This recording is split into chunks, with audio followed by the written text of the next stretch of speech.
to honor all of those who lost their lives on this day 10 years ago. After that, in their honor, we're going to have our very sweet Sonia sing the Star Spangled Banner, and then we're going to have somebody do God Bless America. So if I could have, at this moment, you guys in the back, put all your problems aside, and could you please come up?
Thank you.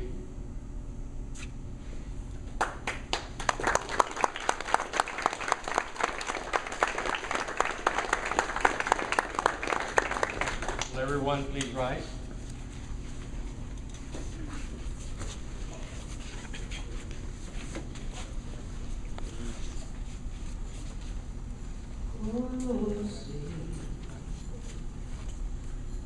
And you see by the dawn's early light what so proudly we hailed were so gallantly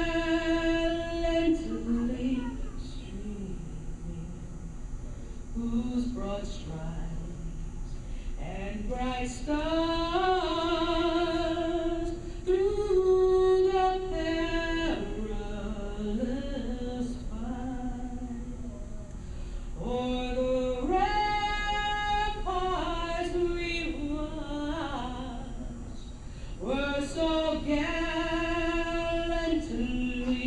streaming, and the rocket's red glare, the bombs bursting in air, gave proof through the night that our flag was still there. Oh, say does that star-spangled banner yet wave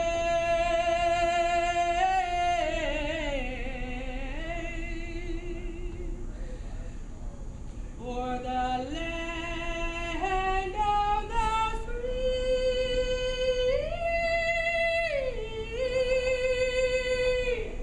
and the home of the brave.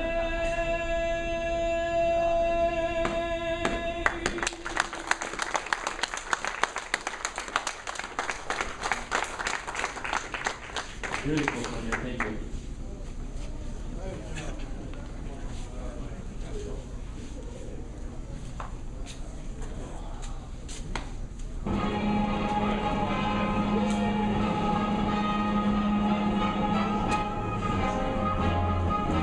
God bless America, land that I love. Stand beside her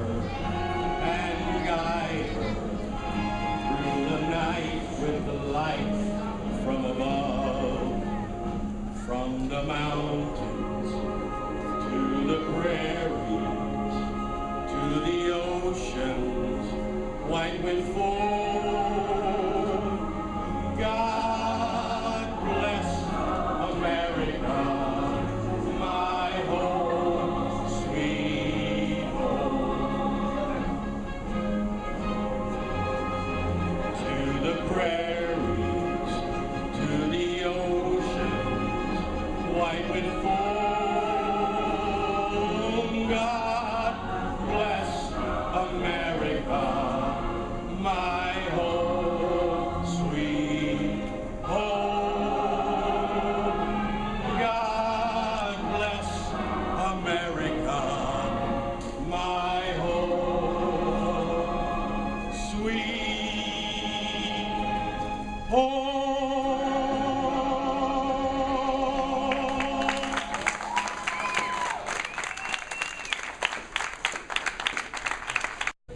For hwymen911.tv.com, we have Lightning Monroe. Where were you on September 11th, 2001? Let's see, September 11, 2001, I was in Port Gibson, Mississippi at a place called Bruce Hardwood Floors. That's where I was working, and I was talking to a guy in the maintenance shop, and the supervisor came over and he printed out the picture of the first plane hitting the tower, and he showed it to us, and he's like, this is on the news right now. And so then, like everybody else, we kept watching the news for the rest of the day, so that's where I was. Okay, now we're filming the special September 11th hwymen911.tv.com episode. Where were you September 11th, 2001? Oh,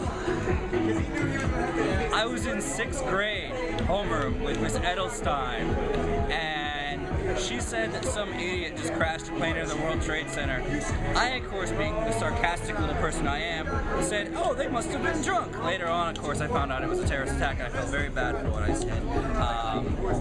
But yeah, that's where I was. On September 11th, 2001, I was a senior in high school, and I was sitting in my second period music class, and they came over the speaker, and they said that a plane had hit the World Trade Center towers. I just got this really bad sinking feeling that something was wrong. I didn't know exactly what, but when you hear something like that, it doesn't sit right with you. To be honest, I don't even remember the rest of that day. I can't even remember if they sent us home from school. It's just one of those things, like you remember that pivotal moment, but then you black out for God knows how long. Yeah. There you go. Okay, we got a red light. Okay. I'll be right back. We're good. Just point and shoot. That's all you gotta do. All right. Is anybody here a Toby Keith fan? No! I'm sorry. And you know, I mean, we had the Star Spangled Banner, we had God Bless America. I'd like to do something a little bit more modern, a little bit more country. I'm gonna be honest, it's not gonna be as good as them. It's gonna be karaoke at best. And no music to accompany me. American girls, American guys will always stand up and salute. We'll always recognize when we see old glory flying. There's a lot of men dead, so we can sleep at peace at night when we lay down our heads. You guys know this one? My daddy served in the army, where he lost his right eye, but he flew a flag out in our yard till the day that he died. He wanted my mother, my brother, my sister, and me to grow up and live happy in the land of the free. Now this nation that I love has fallen under attack. A mighty sucker punch came flying in from somewhere in the back. Go ahead, keep going. As soon as we can see clearly from a big flag gun, man, we lit up the world like the 4th of July. And Uncle Sam put your name at the top of his list, and the Statue of Liberty started shaking her fist. The eagle will fly, and it's gonna be hell when you hear Mother Freedom start ringing her bell. To feel like the whole wide world is raining down on you. Brought to you courtesy of the red, white, and blue.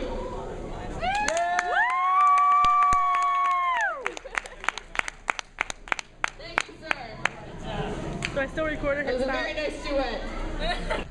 Do you want to do a little September 11th? Where were you? No. September 11th is a bad thing for me. Okay. Oh, that's fine. I lived right there. Yeah. I was supposed to. Yeah. We were supposed to actually have a meeting in Tower 2, and Wave Wireless was based out of Tower 2, and supposed to be a meeting that morning, and they called us the night before and they pushed it back to Wednesday. So we changed our airline plans because hot?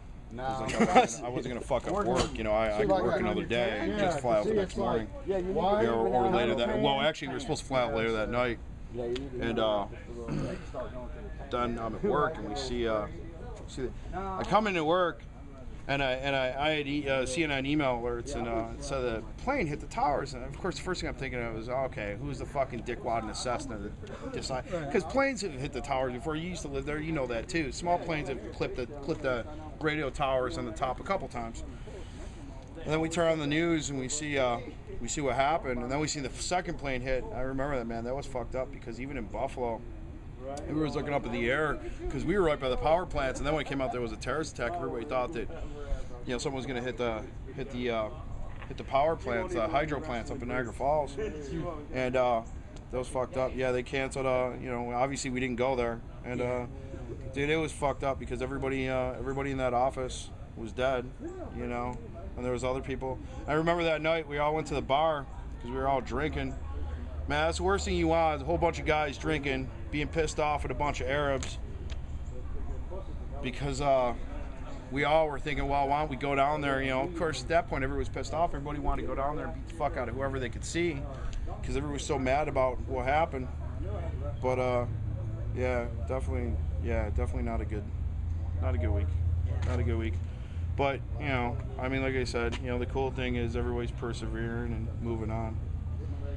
So, yeah, and that's a matter of fact. My buddy Todd lived in Manhattan, and he actually got through to us. He was across the river or whatever that is there, and he's seen them both come down, you know. So, whichever, we move on. It's still a horrible thing. I'll carry around. It's a horrible thing. A lot of people are going to carry around forever. On a brighter news, I'm going to kill somebody. Why don't you show off your tattoos for Highwaymen You ain't going to see the whole thing, but that's Statue of Liberty crying over that, and you got the Liberty Bell there, and this is just a work in progress. So, yes, believe it or not, Marc Mandrake has feelings.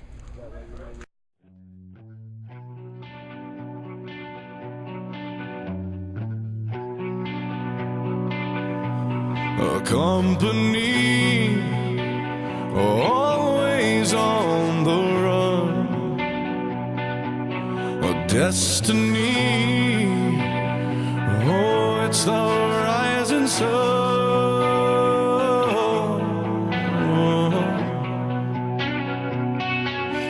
I was born a shotgun